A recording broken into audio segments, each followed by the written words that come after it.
I'd rather be in the game winning than sitting on the sideline being a cheerleader.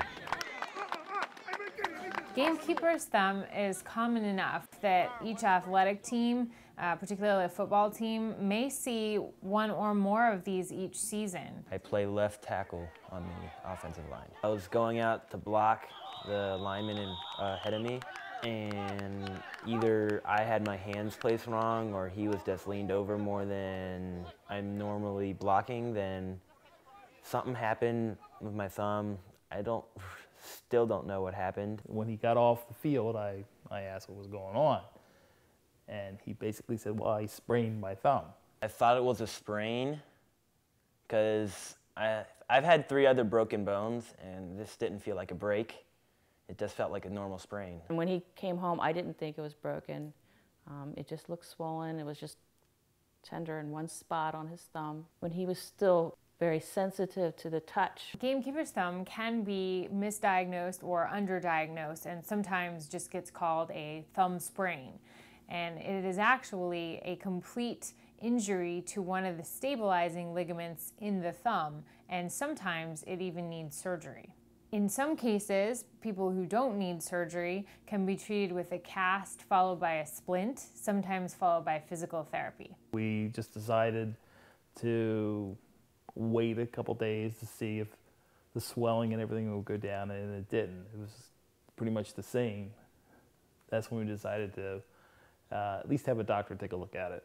Gamekeeper's thumb can mimic something more simple, such as a sprain, because it starts out just as a painful hand injury, and it occurs during play, as do a lot of other things.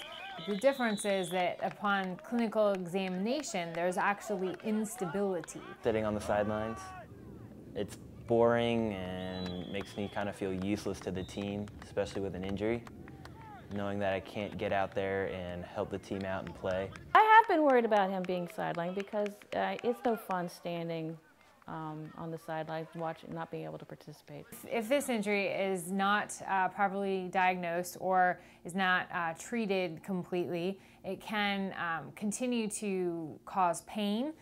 People might not be able to return to their prior level of sporting activity, for example. It can lead to some degenerative changes or arthritis in the very long term. I hope that the case with Alex will do very well without surgery. With a lot of orthopedic and other injuries, waiting before return to play is important.